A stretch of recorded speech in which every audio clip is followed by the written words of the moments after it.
All right, welcome back, my dear students. So it's time for us to go and launch this online, so that way we can see this work in this contact page and add some more features. But anyway, for those of you that sign up with GoDaddy, congratulations! You just sign up with the best hosting company out there, the cheapest, and then they can help you just in case you have any issues. But we are here for that, right? I'm gonna help you. So when you sign up, you should have your account. You should have your name up here, because when you sign up, you should be signed in automatically. If not, don't worry, you're gonna get those credentials over your email and you will be able to sign in. All right, super easy to do. But once you are signed in, you can click on here and this will drop down, and then you can just click on the link that says my account. You want to go to where your account is, and when you click my account, all right, and this might change in the future, just look for my account in GoDaddy. Then you're gonna have all these tabs here. All right, I don't want to go more up because you're going to see my personal information, but this is the major tabs that you're going to need to be concerned with. All right, the major one is web hosting. All right, so if yours says setup, because it's brand new, you should click on setup, and it should be this one, Economy Linux hosting with cPanel. If it says setup, click it. If it doesn't say setup and it says manage, just click manage, and that manage is going to take you, and I'll show you where. It's going to take you to a screen that looks like this, which is your cPanel. And now let me just give you a little tour on the cPanel. A lot of companies are charging like $14.99, a lot of money for cPanel. cPanel is this big pile of software that you can use to do a lot of unbelievable stuff to your server. All right, this file manager here is where our web files will be, or where we put our files for our minimalistic website. That's what we're going to be uploading it to. All right, we can create FTP accounts to allow people to get in here to connect to our to our cPanel, right, to our web directory. Create databases. We can create website applications with one click, like WordPress, Drupal, Joomla, forums. All right, and we can drag this around however we want. All right, emails, metrics, security, you name it, is here. Now, you don't see a lot of use for it right now, but when you get more advanced, you're going to need this stuff. And guess what? You already got it basically for free. All right, all you had to do was purchase your hosting, and that's it. You're done. All right, cool. Let's go to File Manager, and we're gonna go to the web root right here, and I'm just gonna show hidden files.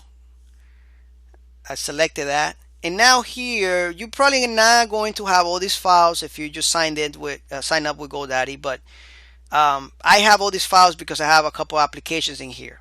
I know this looks like a mess, but believe me, there's a whole bunch of applications in here. Now, remember, this is your domain, all right? This is the web root of your domain. Whatever you have in here will show in your domain name. So if your domain name is like mine, let's say edwindiaz.com, the first page that's going to show here will be your index.html. All right, this will be the index.html. So here for PHP is a little different because Edwin Diaz is built with PHP. Index.php will be the homepage, but your homepage will always be index. And sometimes you will not see this here. You will not see, but it is here, but you can't see it. See that? And it will redirect me to this one here. But the index.php is hidden there. So you will never see your index unless you click it on some links, and we take you to that. And your HTML as well. All right? You will never see that. You will just see your domain name like this. All right. But anyway, so I have some files here, and these files are applications that I have under this domain. So for example, I have Edwin Cole College /CMS. That's a folder, and inside that folder I have an index.php like this. That is the homepage for this application. This is the folder, and this is the homepage. All right. Again, this is not going to show, so we can just type. We can type this, and that's it. And we go to contact page. You can see a / contact page after it. All right, I just wanted to show you that. But anyway, you don't need, if you just sign up for GoDaddy, you don't need to make folders. I'm going to make a folder. Well, I already have one here, it's empty. But I'm going to put a folder because I already have all the applications. For you, whatever I'm putting in this HTML, you're going to put it in this root directory, which is public underscore HTML. The same one right here. All right. So whatever I'm uploading here, you upload to this directory, which is the one before that. And you can press back right here again. And this will show it to you right here where you are. So if I click on it, you can see that I'm inside that folder. All right, let's click back. You can see I'm inside the HTML and then inside public underscore HTML, which is the root directory. All right, so let's go to this one here, and I'm gonna upload all these files that I got in this website folder right here. The best way to do that is to compress. So I'm going to grab all this, right click it, and compress 6 items. And the reason why it's so easy for me is because I'm using a Mac. But for those of you that are using Windows, you can right click and zip it. All right. And if you don't know how to do that, there is a program that you can download called 7-Zip, I believe. And you go here and you download it for your Windows operating system. And then once you install it, I believe you can just right click it and it would tell you to compress it in WinZip, and just do that. All right. Why are we compressing it? Because it's easier to upload. All right. So anyway, let me give it a name. I'm going to call it website. And I'm going to drop it in my desktop. I'm going to go to File Manager. I'm inside that folder HTML that I just created, but for you would be, again, public underscore HTML. So I'm going to upload that file that I got in my desktop. Select it.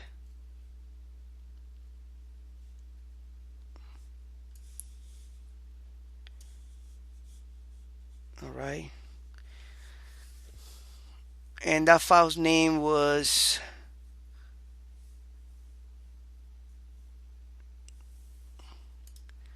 named website.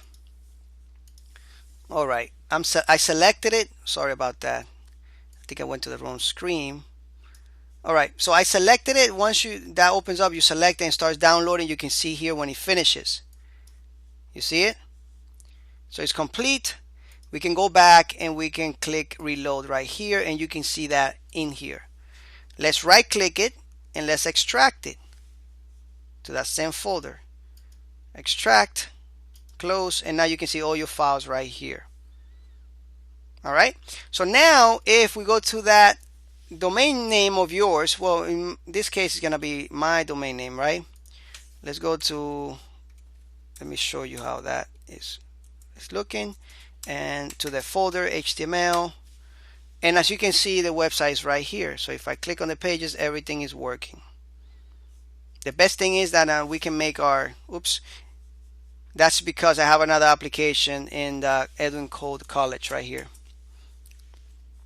All right, that's why every mistake that I'm making other links, when I click on it, it would take me to that for page. But anyway, all right, about us, contact, and that takes me to that. But I have to change that link there because for you it can work. It can take you to the home directory. But for me, it's not working because it's taking me all the way back here, and this is where I have another application. But if you don't have anything, if you don't have a folder like I do, when you click here, it should take you to your home directory. All right, so I'm going to leave it there. Now, in the next lecture, let's make this contact form work with PHP. Don't get scared. This is going to be easy. I promise you it's going to be pain-free. Thank you, and I see you in the next lecture.